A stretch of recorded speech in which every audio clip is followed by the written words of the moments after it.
aí para você, né? Aí já é sexta de manhã. Aqui já Boa é noite, sexta. Marres. Seja muito bem-vindo mais uma vez. Aí já é sexta pela manhã, né? Para quem não sabe, ele está lá do outro lado do mundo, na Austrália.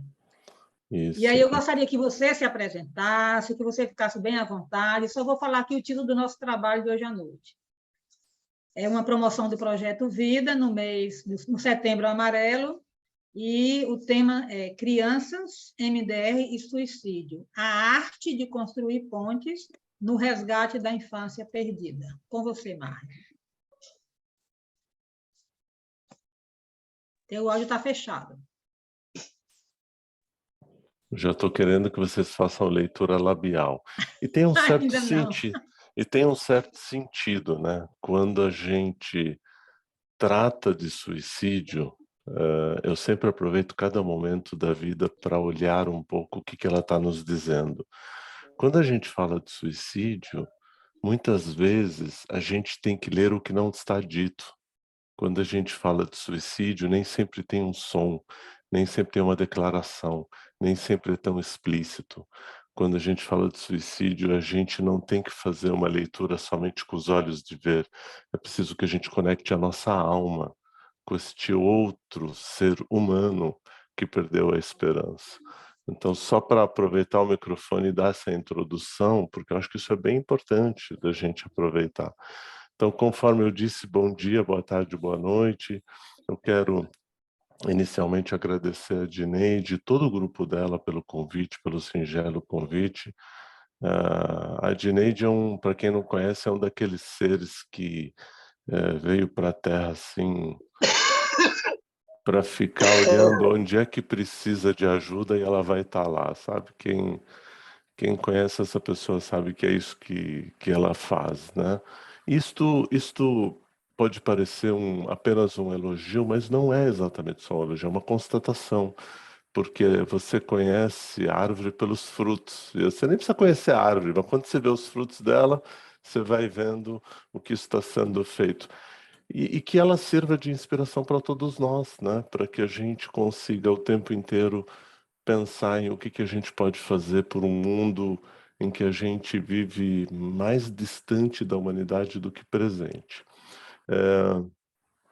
Para aqueles que estão com o vídeo fechado, não há nenhuma exigência que você abra o seu vídeo. Eu sei que é muito difícil, porque abrir o vídeo é entrar em competição comigo, e aí vai ter que ter o cabelo no mínimo tão bonito quanto o meu. Eu sei que isso faz com que a pessoa já feche a imagem, porque ela fala, mas vou competir com o Maher, com aquele cabelo lindo dele, que brilha, que é uma coisa fora do comum. Alguns ainda insistem que não conseguem enxergar meu cabelo. Mas aí é uma questão que eu não tenho como resolver.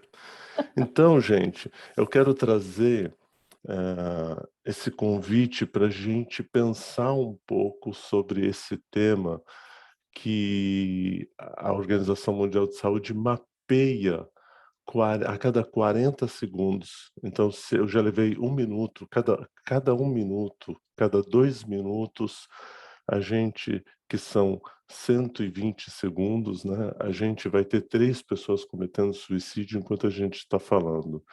Esta é a maior pandemia da história da humanidade, né? E uma pandemia que, diferente da que a gente acabou de viver por um vírus que pode ser atenuada por uma vacina, não há para o suicídio uma vacina física. Mas há o trabalho de muita gente fazendo isso, como psicólogos, psicoterapeutas, e como principalmente essa gente maravilhosa que fica nos plantões de escuta, né? E esses projetos, esse projeto que a gente acabou de ver, que também faz esse trabalho de que ligue para nós e marque, nós podemos te ouvir. E dentro dos plantões de escuta no Brasil, em especial, a gente conhece muito o CVV, que é aquela gente que faz um trabalho incrível de ficar ouvindo as pessoas. Então, o convite para essa noite é a gente um pouco refletir o tema do ponto de vista de o que é que a gente, enquanto humanidade, pode fazer. Lembrando que esse número de 40 segundos, ele fala de suicídios que foram registrados como suicídio. No entanto, quando você vai e faz o levantamento dos suicídios que não são declarados por uma série de problemas, né? E às vezes as pessoas não podem declarar, isso envolve questões de segurança, de seguro, isso envolve algumas tradições religiosas e alguns contextos grupais em que a família pode ser mal vista quando tem um membro que comete suicídio, por exemplo. Esse número, há quem diga que ele diminui pela metade. Então, existe um levantamento que fala que até em cada 20 segundos a gente tem um suicídio sendo cometido. Bom, então nós estamos diante de uma pandemia, como eu disse, que persiste, que acontece o tempo inteiro, e que o que é que acontece exatamente para alguém querer atentar contra a própria vida, né?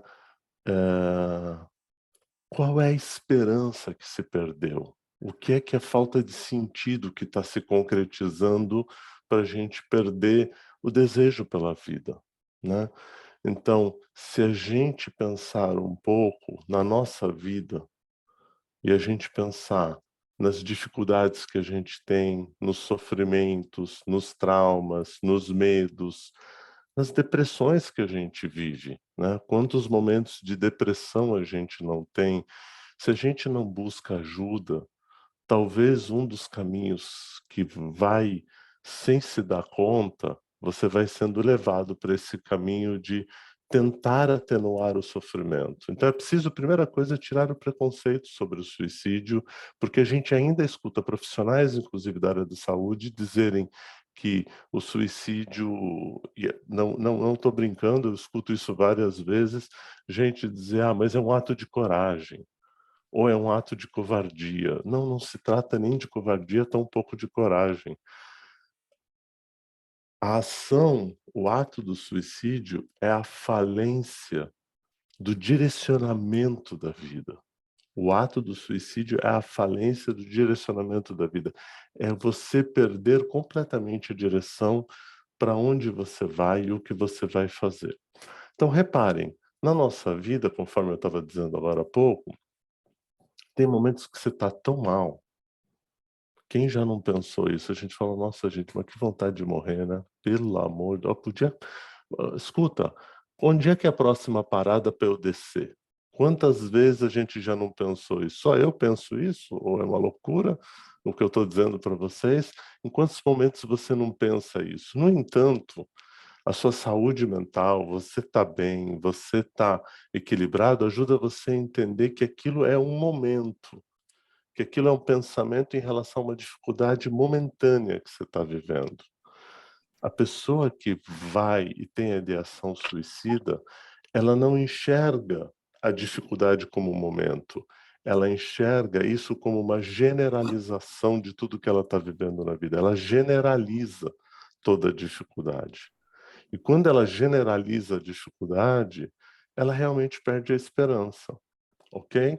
Ela fica completamente sem sentido. Para que eu vou viver mesmo? A vida não tem sentido.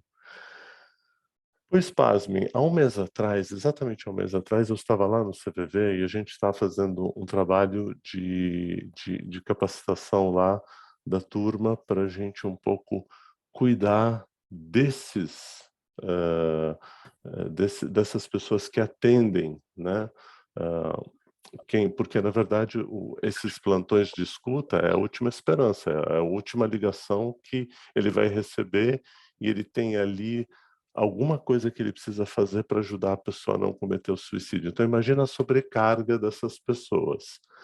E o que a Dineide trouxe fortalece muito isso, porque o que aconteceu? De repente, começou a ligar para os plantões de escuta crianças de 7, de 8, de 9 anos. Então imagina você, num plantão de escuta, a dificuldade que já é fazer um atendimento para alguém que está prestes a cometer o suicídio e de repente a criança se identificar com 7, com 8, com 9 anos.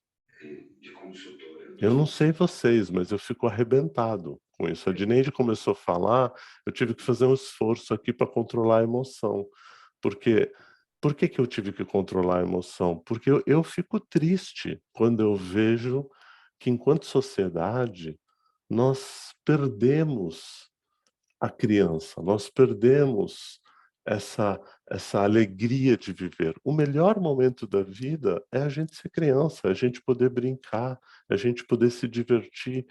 Então, o convite hoje, e é claro que é em pouco tempo, é como é que a gente faz uma ponte do resgate dessa infância? Que pontes a gente precisa construir para resgatar a esperança? E aqui, sem isso ser uma formação propriamente dito, de MDR, mas um pouco pensar, para quem não sabe o que é o MDR, é uma abordagem da psicologia que trabalha especificamente dentro de um modelo em que tenta construir pontes, por incrível que pareça, a grosso modo.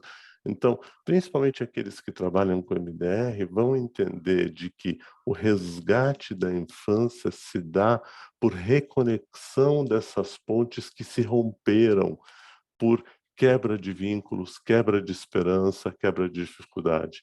Eu sempre costumo dizer o seguinte, que deveria ser obrigatório da formação do terapeuta de MDR assistir o filme Divertidamente, porque a hora que ele estiver assistindo aquele filme, ele ia ver as pontes que ligam o self humano à família, à vida social, às outras pontes da vida, e quando elas rompem, a gente fica exatamente como o desenho mostra, a gente fica sem cor, a gente fica igual o fundo que eu coloquei na sala, blur, ou seja, esfumaçado, sem sentido, sem esperança na vida. Então, essa ponte, a abordagem MDR, ela nos ajuda a reconectar essa ponte e tem um manejo de fazer isso que daqui a pouco eu vou tentar dizer para vocês, pelo menos em linhas principais, como é que a gente reconecta, né? Como é que a gente reconecta essas pontes? Porque se você tiver na vida sem esperança, realmente é muito difícil você desejar a vida, porque você está sem sentido. O que aconteceu na nossa sociedade como um todo? A gente, principalmente a gente que é um pouquinho de uma geração com uma data de nascimento um pouquinho mais antiga, né, a gente vem de um movimento de muito sofrimento, de muita escassez, de muita falta, de muita batalha. Então, como é que a gente formou os nossos filhos? A gente pensou assim: "Eu já sei", porque essa é a lógica do ser humano, do cérebro binário, que não separa a realidade de fantasia e que a gente se acha tão inteligente, mas ainda somos os mesmos e fazemos como nossos velhos pais, né? Por quê?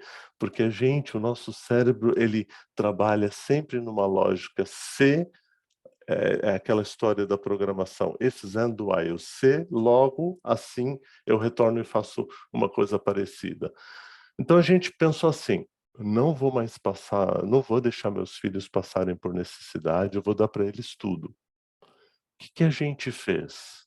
A gente deu um dip no trabalho e a gente começou a trabalhar 14, 16 horas por dia, porque a gente tem que trabalhar muito, porque eu quero pôr o meu filho na melhor escola, e a melhor escola custa uma fortuna, eu quero dar para ele o melhor acesso de seja se ele puder estar numa não, eu preciso estar numa escola bilíngue, porque se ele não tiver inglês ou se ele não tiver alemão, ele vai estar perdido.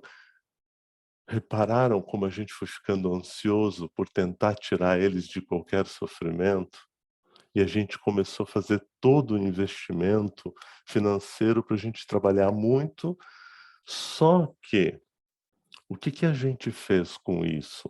Flávio, Mara, Sônia, Fátima, a gente simplesmente esqueceu do vínculo de estar com as pessoas.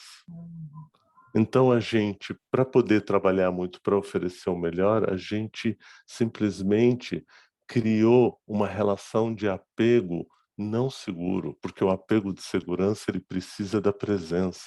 A gente criou uma relação de apego evitadora, muitas vezes até ambivalente. Por quê? porque a gente não está presente. E os nossos filhos vão para a escola muitas horas, eles vão, chega no fim de semana a gente está arrebentado de tanto trabalhar, e aí a gente terceirizou nossos filhos para a babá, para o tablet e para a internet.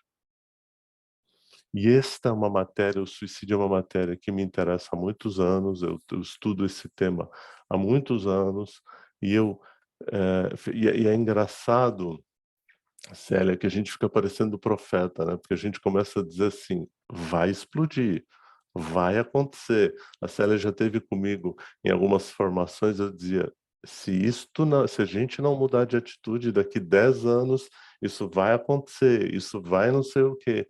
E aí fica parecendo que a gente é um profeta do mal, né, porque inclusive faz previsões catastróficas.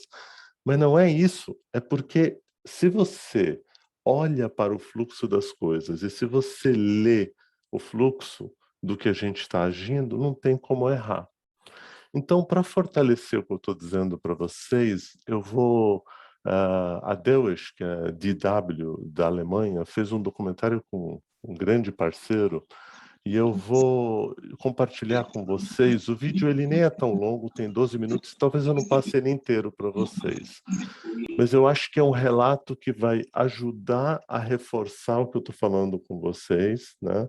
Ele está no YouTube, depois vocês podem acessar a DW é como se fosse a BBC de Londres, como se fosse um desses canais que hoje já tem no YouTube, é uma emissora oficial da Alemanha e está em português inteiro.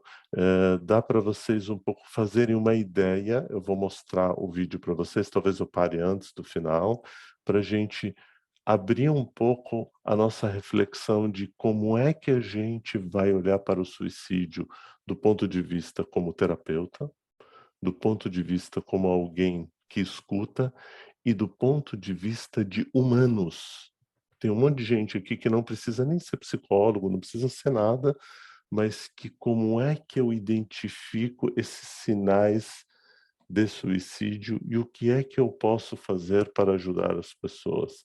Porque nem todo mundo sabe desse projeto da Dineide, mas se uma pessoa entender os sinais do suicídio, ela pode dizer: olha, tem uma turma lá com a Dineide que faz um trabalho assim, assim, assim. Por que você não vai lá? Olha, tem um telefone aqui que você pode ligar. Olha, eu posso te escutar sem julgar, sem avaliar, sem interpretar. Então, eu quero que vocês prestem atenção, porque isto vai reforçar o que eu estou falando para vocês, ok? Eu vou dividir aqui o vídeo só para a gente ver rapidinho. Vamos lá.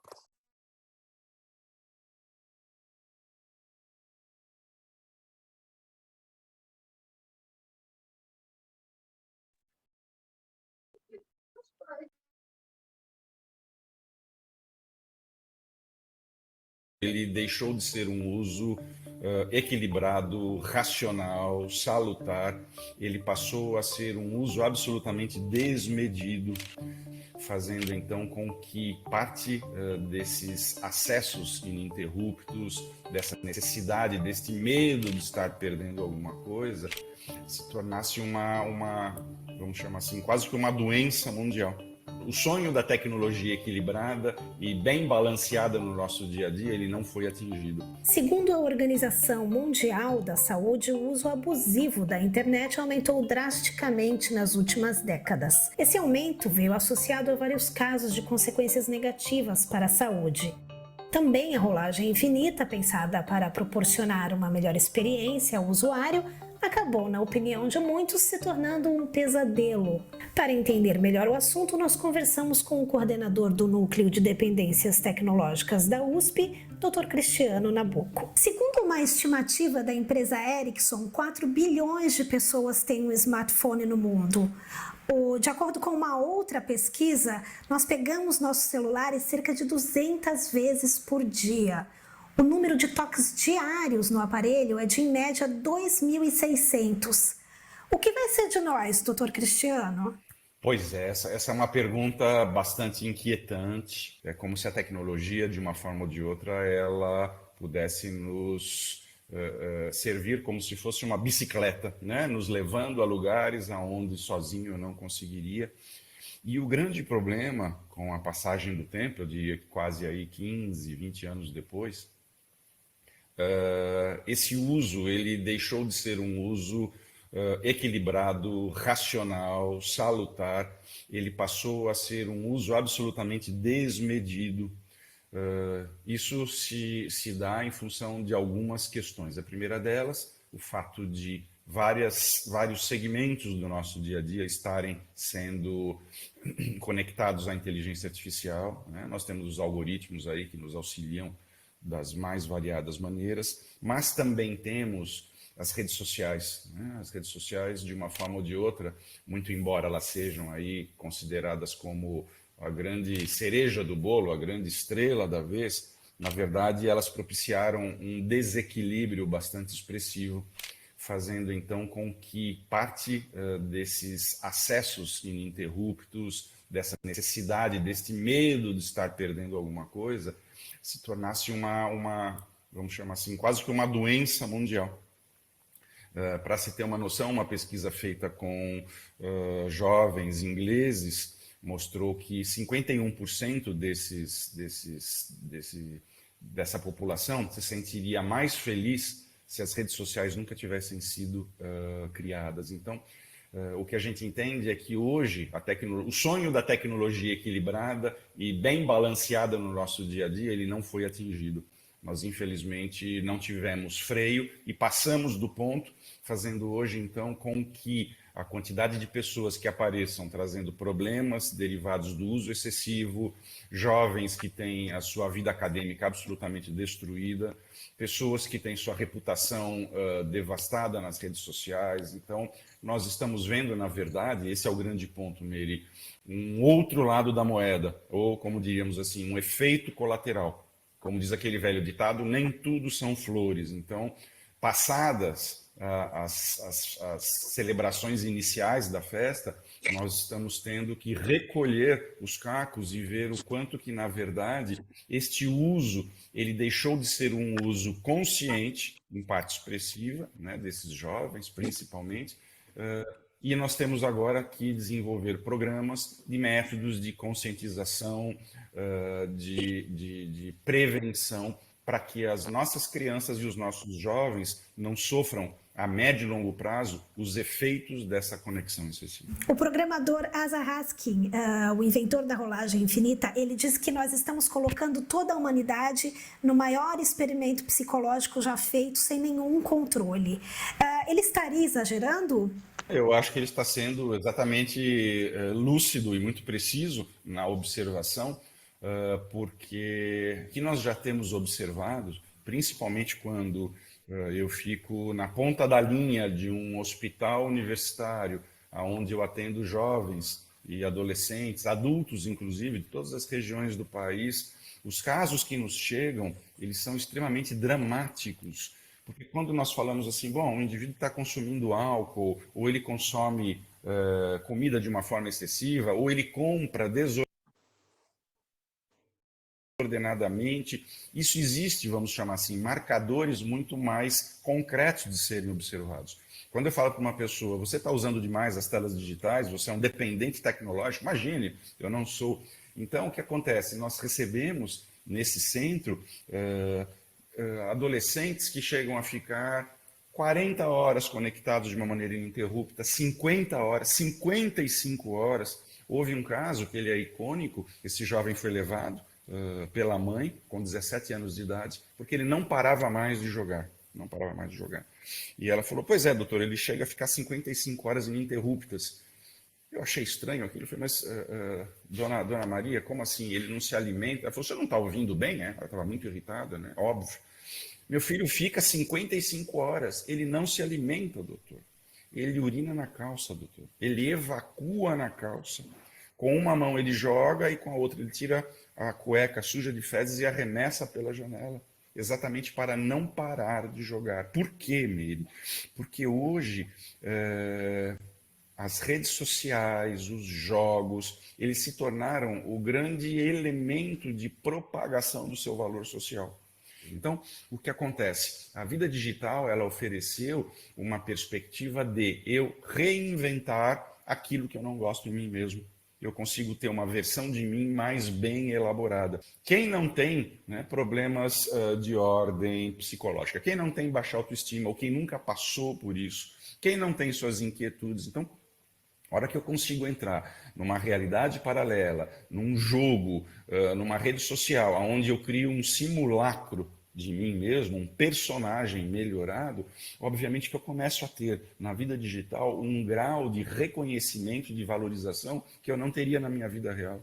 A vida real ela parte do pressuposto que eu tenho que lidar com frustração, eu tenho que lidar com a falta de recursos, eu tenho que lidar com os meus pais que brigam, ou com a nota baixa na escola, ou o fato de eu sofrer bullying daquela turma lá do clube. Na vida digital, isso é minimizado, fazendo então com que eu me sinta mais protegido e ao encontrar na vida paralela um mundo com tamanha gratificação, seria mais ou menos assim, por que eu vou voltar para a vida real mesmo? Outro dia, conversando com um jovem adolescente de 15 anos, ele dizendo que nos finais de semana ele não sai mais das telas, né? Ele passa o final de semana conectado direto, ele não dorme mais, ele nem abre mais as janelas ao longo do dia. Eu falei assim, mas puxa vida, você não teria outras atividades para serem feitas? Aí ele parou, olhou para a minha cara assim, e falou, mas doutor, o senhor quer que eu jogue com quem? Se está todo mundo, né, nessas plataformas. O senhor quer que eu jogue sozinho? Né? E tem mais, ele falou. Na vida digital, a hora que eu canso, eu desligo. Eu não preciso pegar ônibus, não preciso pegar transporte, eu não vou gastar dinheiro. Então, veja, os apelos, Meire, eles são infinitos. Então, o criador da rolagem infinita, concluindo, né, ele acertou em cheio. Nós estamos, na verdade, nós somos, eu diria assim, testemunhas oculares de uma das maiores invenções da humanidade. Alguns antropólogos chegam a comparar a invenção da internet, das telas, ao descobrimento do fogo, mas também somos hoje testemunhas oculares de algo que pode nos levar muito adiante ou pode produzir pela primeira vez na história a interrupção dessa consolidação do conhecimento. Nós temos acesso à informação, mas a informação ela não se torna conhecimento. Então, esse é o grande ponto. Nós estamos num dilema, uma condição paradoxal, onde inicialmente se observa apenas as benesses. Então, o senhor disse que ainda a gente está nesse ponto que pode ficar melhor ou pode piorar. Tem aquele ditado que diz que conselho, se fosse bom, a gente vendia, não dava. Vamos dar o conselho. O senhor diria que a gente realmente tem que diminuir o acesso e de uma maneira muito drástica? Eu acho que precisaria haver algum tipo de tomada de consciência geral, mundial, onde as empresas, de uma forma ou de outra, elas procurassem alertar a população dos riscos envolvidos no uso demasiado. Quando nós pegamos algum outro exemplo, a indústria do tabaco, levou-se nada menos do que 150 anos para que a gente conseguisse ter estampado que isso, nos maços, que isso é prejudicial. Então, no caso da tecnologia, a tecnologia ainda não é reconhecida como um problema, exceto para profissionais que tratam. Para você ter uma noção, nos Estados Unidos, onde temos lá o Vale do Silício, Silicon Valley, onde se concentra a maior quantidade de empresas de tecnologia no mundo, no Vale do Silício, um tipo de escola ela é muito disputada pelos funcionários dessas empresas, principalmente os CEOs, onde nessas escolas, elas são chamadas de techless schools, onde a tecnologia ela não só é desencorajada, como ela é proibida. Inclusive, ela é desestimulada de ser oferecida para os filhos até os 8 anos de idade em casa, quando retornam da escola. Então, isso dá uma pista. Milhões de pessoas. Achei bom parar por aqui, depois vocês assistem na íntegra, falta bem pouquinho, isso é maldade que não tem tamanho, né? Na hora do fim do filme, a pessoa para o filme no final, né, gente? Fala assim, depois vocês assistem, né? Mas é um pouco para a gente voltar, reassistir e prestar atenção em cada detalhe, em cada pesquisa, em cada aspecto importante. Mas é de uma curiosidade, eu fui atrás da informação, por quem era de rede digital, em era em que porque antigamente a gente era devoto de São Tomé, né, eu só acredito vendo. Coitado de São Tomé nesses tempos modernos, mesmo vendo, o que você está vendo pode não ser verdade. Então você vai ter que aprender a buscar informação. E é verdade essa história de que os criadores de tudo isso não permitem que seus filhos até os 8 anos tenham qualquer acesso. Então eu queria muito trazer isso para vocês entenderem como é que a gente vai construir essas pontes. É o maior experimento da história da humanidade sem o menor controle, sem o menor pesquisa. Quem é que está fazendo pesquisa sobre rede social e o impacto de rede social na vida das crianças? Sendo que eu comecei lá conversando com vocês dizendo que, como a gente pôs na cabeça que precisa trabalhar muito, a gente pegou o tablet, a gente pegou o smartphone e deu para a criança como um mecanismo para a gente ter tempo para fazer outras coisas, o que a gente construiu com isso? A gente simplesmente criou uma geração que não quer e não sabe ouvir não, não sabe lidar com frustração, né? Porque, por exemplo, eu frustrei vocês cortando o vídeo no final, mas vocês têm recurso interno para lidar com a frustração. Ninguém vai sair daqui e dizer acabou minha vida, não tem mais jeito.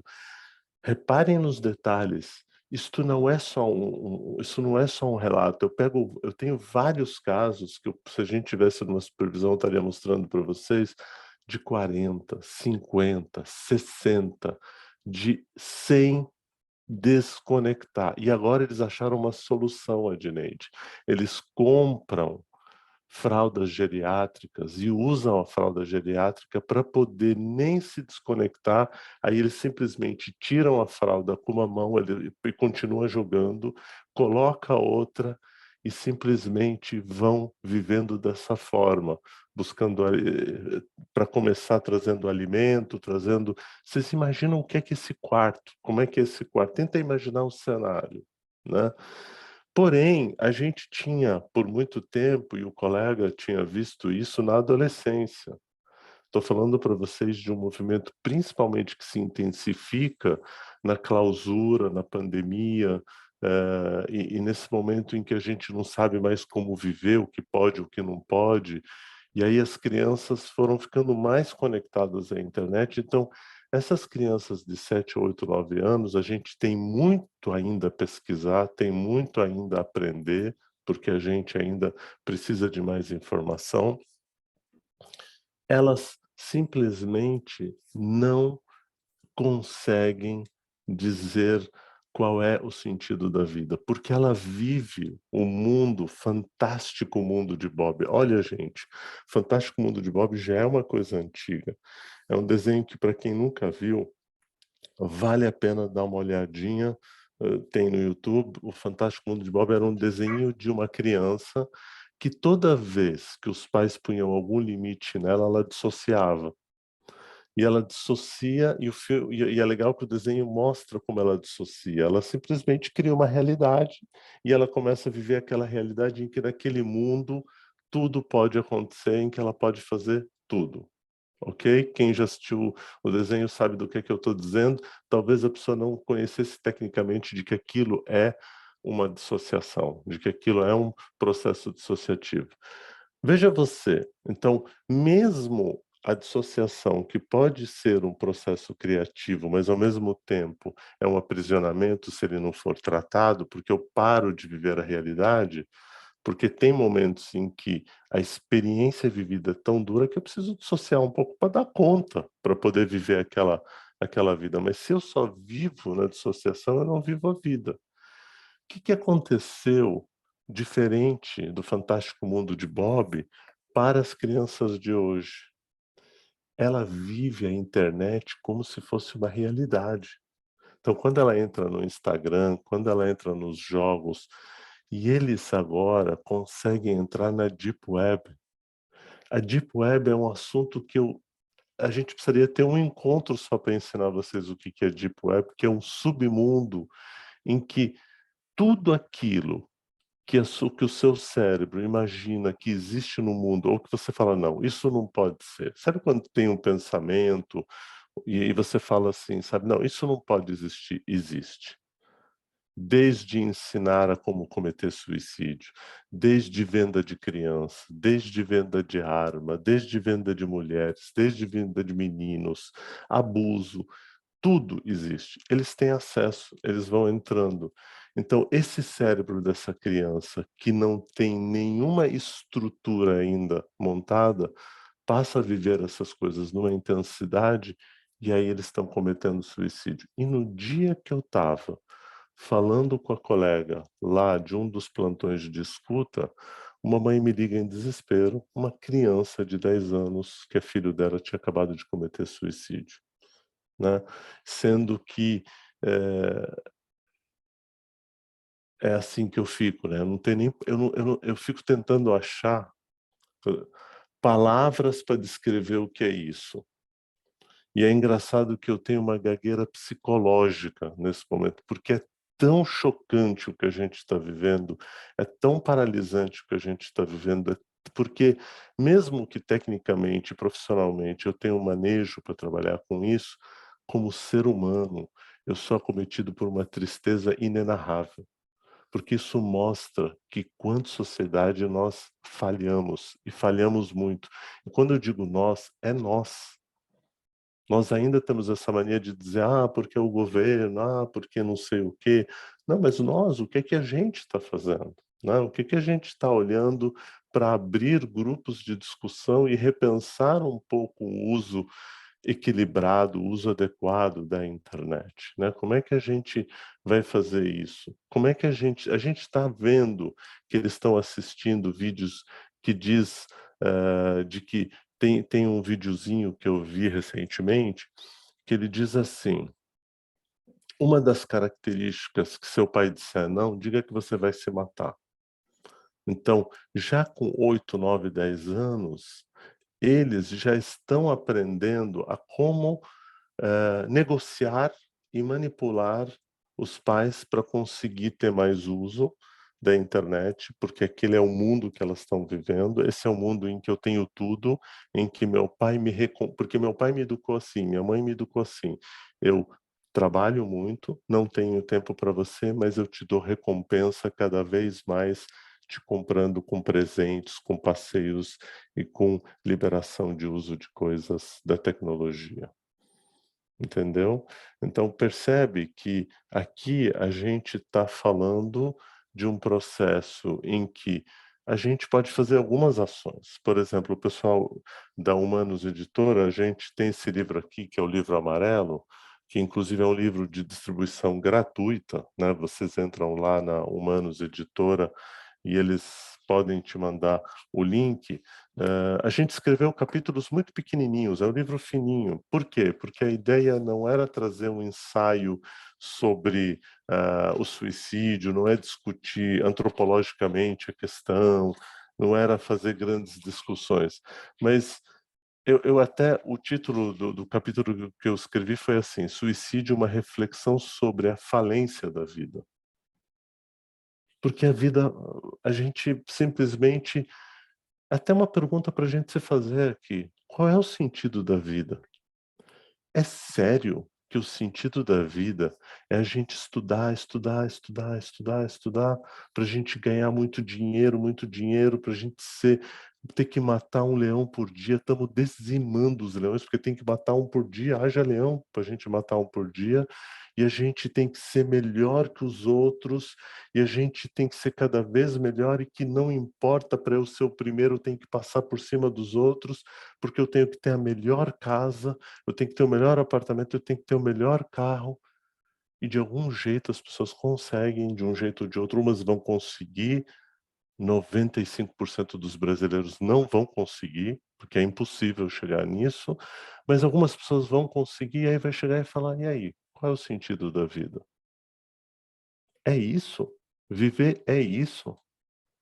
Então eu me lembro, e eu escuto cada vez mais dos jovens que vêm ao meu consultório com tudo agora é TDAH, né? Todo mundo tem transtorno, tem déficit de atenção, todo mundo. Cada época é uma moda.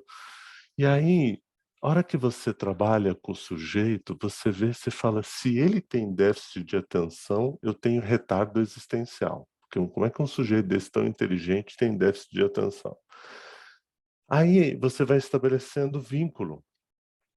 E aí, Dani, quando você estabelece vínculo com ele, ele vira e fala assim para você, mas estudar para quê? Se estudar e para ser bem-sucedido, como meus pais falam, que é para ter a vida deles, que estão sempre estressados, estão sempre brigando, sempre irritadiços, sempre reclamando da vida, é isso? Não, deixa eu viver minha vida. Isso aqui não é vida, não. Então, o modelo que a gente estabeleceu como modelo de incentivo virou contramodelo. Então, como é que ele vai querer viver vendo que o pai tem sofrimento no trabalho e vive relações abusivas com superiores? Percebe? É engraçado que eu costumo dizer que o ser humano não percebeu que ele continua escravo. Ele não percebeu ainda. Ele não percebeu que agora é uma escravidão inteligente, que eu te prometo te dar bônus, participação nos lucros, eu te prometo dar para você férias, eu prometo te dar muito dinheiro, mas eu roubo a tua alma, eu escravizo a sua alma, né? Então, e aí imagina a gente vir com uma proposta tipo a do Rapa, a minha alma está armada e apontada para a cara do sossego, mas paz sem voz não é paz, é medo. Esse cara é maluco, é um subversivo. Não, ele está dizendo o seguinte, qual é o sossego que a gente tem? Alguém pode dizer assim, mas você está aqui sexta-feira de manhã trabalhando com a gente, na maior alegria, com o maior prazer. Fazer isso aqui, levar conhecimento, ajudar as pessoas a romperem ciclos perversos de dor, de sofrimento, de repetição de padrão, isso me traz alegria. Então a gente precisa recuperar o quê? A alegria do nosso trabalho, né? A gente tem que combater essas coisas como tenho vontade de sumir, de desaparecer, né? A gente precisa se conectar como seres humanos. Por isso que eu pedi para vocês abrirem os vídeos, porque é uma delícia estar vendo aqui a Márcia, a Luísa, a Marta, a Maria Leonor. Vocês são, sabe, a Iselda que está aqui, a Terezinha, a Fátima de Paula, a Sirlene, a Ana Cláudia, né? Ver vocês me conecta com vocês. Isso traz para a gente vida. A gente não tem mais feito essa conexão. E que não precisa, tá bom? Não dá para a gente estar presencialmente, mas aqui a gente está numa experiência humana, numa experiência onde a Giovana existe, entende? Onde a Mara existe, onde a Nery existe, onde eu posso me orgulhar e fazer um desafio com vocês dos meus lindos cabelos. É verdade, porque estes cabelos, eu acredito em Deus. Você não precisa acreditar em Deus, e eu tenho certeza que ele nem fica ofendido com isso. Ele não vai ter crise existencial porque você tem esse problema, né? Ou essa questão, o problema, quando você fala a palavra problema em português, tem um problema, que parece que você tem um problema, é que problema é uma equação a ser resolvida. Eu venho da matemática, então é uma equação a ser resolvida. Então, quando você percebe, e é isso que essa ponte que o EMDR pode fazer. Quando você percebe que você tem, que nem no meu caso, os cabelos, os olhos, as mãos, o corpo, a boca mais bonitos do planeta criados para o Maher, você faz essa integração do presente que o divino, que o universo te deu como instrumento de crescimento e instrumento de evolução. Mas sozinho eu não vou para lugar nenhum. O que me faz me tornar melhor, me faz ter desejo pela vida, é dizer bom dia, boa noite, Genilda. Boa noite, Nery. Boa noite, Marta. E olhar para a Marialina e dizer assim, nossa, Marialina, eu não concordo com o que você pensa, mas a gente vive na discordância e eu não vou te cancelar por isso, né? É eu olhar para a Terezinha e dizer assim, eu posso não concordar com nenhum dos livros que estão na sua estante, mas eu vou defender até a morte o teu direito de poder defender todos os pensamentos, todas as ideologias e tudo que você acredita. Nessa mesma ponte, mas onde é que o MDR entra aí? O MDR entra justamente na primeira fase dele, mesmo quem não é familiarizado com o MDR, ele tem uma fase primeira. O que é essa fase primeira? Que a gente, às vezes, quase que como um robô diz a história clínica. E aí é engraçado que a gente pega a nossa ficha de trabalho e a gente lê assim, como foi a gravidez da sua mãe? Não faça isso. Por favor, não faça isso. Conecte nesta fase a pessoa com a história dela. Mesmo que ela tenha uma situação difícil com a mãe. Eu costumo dizer o seguinte, as pessoas, mas tudo é culpa da mãe. Gente, porque é ela que gera. Porque se fosse o macaco rezo, seria o macaco rezo. Se fosse o homem, seria o homem. É claro, quem vive ali 9 meses juntos, entende? E eu, nesses 9 meses, eu sei todos os pensamentos que a minha mãe teve, todas as ideias que ela teve, todo o sofrimento que ela teve. Eu sei. Entende? E sei graças a essa abordagem que me ajudou a resgatar isso. Então, por que que a gente, na hora que está fazendo essa fase, principalmente com quem está nesse processo de perder o encanto pela vida, a falência da vida, a gente perguntar para ele assim, me conta uma coisa, quando a sua mãe pensou em ter você, como é que ela estava emocionalmente? Como é que ela vivia? Eu acho tão bonito, Edneide, porque muitos falam assim, eu não sei. E aí, quando eles vão buscar, eles falam, minha mãe estava vivendo um momento muito triste. Quando ela estava grávida, ela estava num processo dela. E aí eu digo assim para ele, imagina se a gente, desde criança, vive num lugar em que só tem tristeza. Qual é a nossa leitura de mundo? Só tristeza. Eu divido com você, eu vivi 16 anos da minha vida praticamente, vamos dizer assim, mergulhado numa guerra. Entende? O meu mundo era uma guerra. Eu não conseguia enxergar outra coisa. Eu não tinha outra visão de mundo. Então, e às vezes você sai da guerra e você vai para um outro lugar, mas a guerra não sai de você. E você continua no fluxo da guerra. Então, se a gente ajudar que a pessoa resgatar a história dela, resgatar a beleza dela, e fazendo conexão igual eu fiz com vocês, talvez seja boa. Entende? Não é bom quando eu olho para vocês e falo assim, boa noite, Edinaura. Boa noite, Marialina. Vocês sorriem quando eu chamo vocês pelo nome, né? Se eu falar o nome errado, talvez não goste, mas enfim, como é que eu vou ficar ofendido por alguém dizer Maher? Não é tão simples assim. Então a gente estabelecer esses vínculos humanos, resgatar essa nossa capacidade e quem está trabalhando com suicídio como profissional, prestar atenção de que numa música dos anos 80 de uma banda de rock que dizia assim, você precisa de alguém que te dê segurança, senão você dança, dança, dança. Quem é que vai dar segurança, Lucilene, para uma criança de 8 anos, de 9 anos? O que a gente vai fazer para ela não ter mais o desejo de cometer suicídio? Né?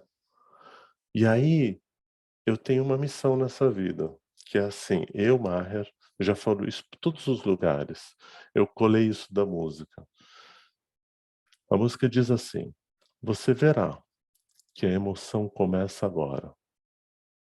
Que tal a gente começar a nossa emoção em torno desse propósito? Agora é brincar de viver. Que tal a gente brincar de viver? E ele diz mais, Márcia, ele diz assim, você verá que é sempre assim, que a história não tem fim. Continua sempre o quê? Que você responde sim, a sua imaginação. E aí tem uma coisa que a gente perdeu. Essas crianças perderam a arte de sorrir cada vez que o mundo diz não. Agora, eu, Maher, desejo amar todos que eu cruzar pelo meu caminho. Eu desejo. Todos. Todos, todos. Tem gente que já pensou em umas figuras aí, o pensamento já foi longe. Ah, não, mas esse não dá, menino, esse é muito difícil, né? Mas dá, mesmo odiando a atitude da pessoa. Ela não, né? Os cristãos dizem, odeie, como é que é? Odeie o pecado, nunca o pecador. Gandhi diz, odeie a atitude, nunca a pessoa, né?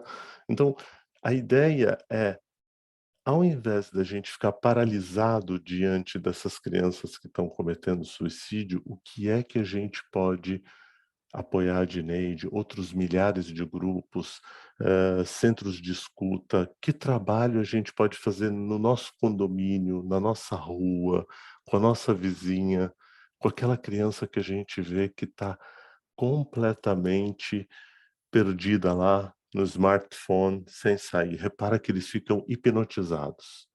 Não, gente, a tela é uma loucura, entende?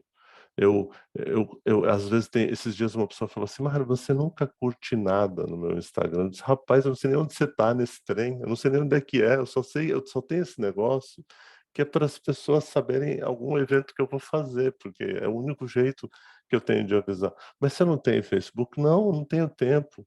Eu preciso fazer, eu preciso ler, eu preciso viver, né? Eu preciso vadiar, tão natural quanto a luz do dia, mas que preguiça boa, né? Vamos viver. Então, esse convite para a gente olhar para essa criança e a gente vai abordar estes pais sem julgamento, sem avaliação e sem interpretação. Nossa, isso, Flávio, isso para psicólogo é quase a morte. Como é que é? Eu não vou interpretar? Não. E é por isso que eu amo a abordagem MDR, e particularmente porque você não precisa interpretar. Você faz perguntas que vão ajudando a pessoa a descobrir e redescobrir o seu lugar no mundo, redescobrir a sua direção no mundo. Então, basicamente, essa é a linha, né? Então, quando a gente vai viver essa ação, quando a gente se entrega para o outro, mas como é que eu vou avisar essa mãe, esse pai, me entregando ao outro sem fazer um julgamento?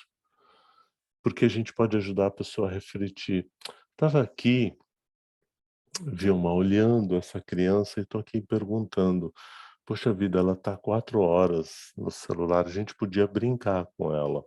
Eu normalmente tenho uma festa de adultos e tem crianças. Se um dia vocês me verem numa festa e não me achar na festa, vai lá na parte de criança que eu vou estar lá, porque é a parte mais divertida. Que é jogar bolinha, que é brincar de esconde-esconde, de corre para lá e corre para cá. A gente precisa resgatar isso. E não tem coisa mais agradável para a criança do que um adulto brincando com ela. Elas adoram. Adoro. Se a gente rola no chão, então aí é surreal para elas.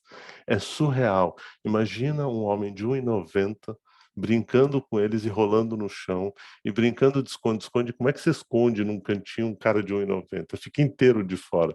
Eles achei. Não, não achou, estou escondido. E eles amam essa história. Por que que a gente não pode fazer isso? Por que que a gente não pode resgatar isso?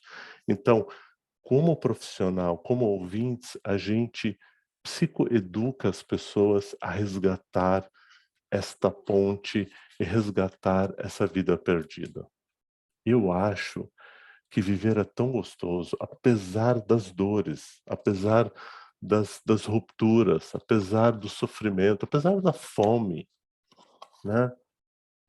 Me irrita saber que ainda tem gente com fome. Me irrita, eu fico irritado. Mas ao invés de eu ficar irritado, só irritado, e dizer, o mundo não tem jeito, o Brasil não tem jeito, né?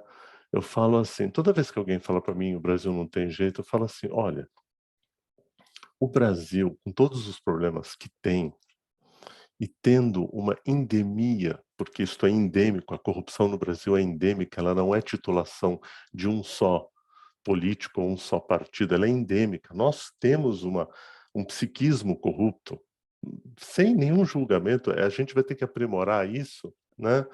A gente consegue ser a 10ª, de vez em quando a 8ª, a 12ª economia do mundo. Imagina o dia que a gente aprender a viver nos amando, o dia que a gente aprender a viver compartilhando, o dia que a gente aprender a viver dividindo. Não vai ter para ninguém. Vai, porque do jeito que a gente é bondoso, generoso, amoroso e afetuoso, e o dinheiro... a Dineide faz um projeto aí, ganha o 0 com esse projeto. E aí pega esse dinheiro e vai lá e encaminha para outras entidades. Então a gente tem a generosidade como marca da gente. Imagina como que a gente não vai ajudar esse planeta levando mais possibilidades, mais comida e mais vida. Então, o suicídio é a falência da vida e o meu pedido para vocês aqui é um pedido, não é uma exigência, é que vocês reconectem as suas criatividades internas. Aqueles que trabalham com MDR, presta atenção na fase 1. Demora um pouco mais com quem tem suicídio, resgata a história de vida da pessoa e foca menos nos traumas, foca mais nos recursos, foca mais em construir mais pilares da vida da pessoa, foca mais em criar mais recursos positivos. Começa a pintar, vamos dançar, vamos colorir a nossa história. Aí depois a gente vai pegando o nosso traumazinho e a gente vai cuidando dele com calma, porque quem tem ideação suicida, se você tiver uma obsessão de sair reprocessando na largada com ele, você pode se dar mal, porque não dá, porque é uma dor que dói por dentro. E se é uma dor enorme, a gente precisa diminuir a dor para poder mexer naquilo.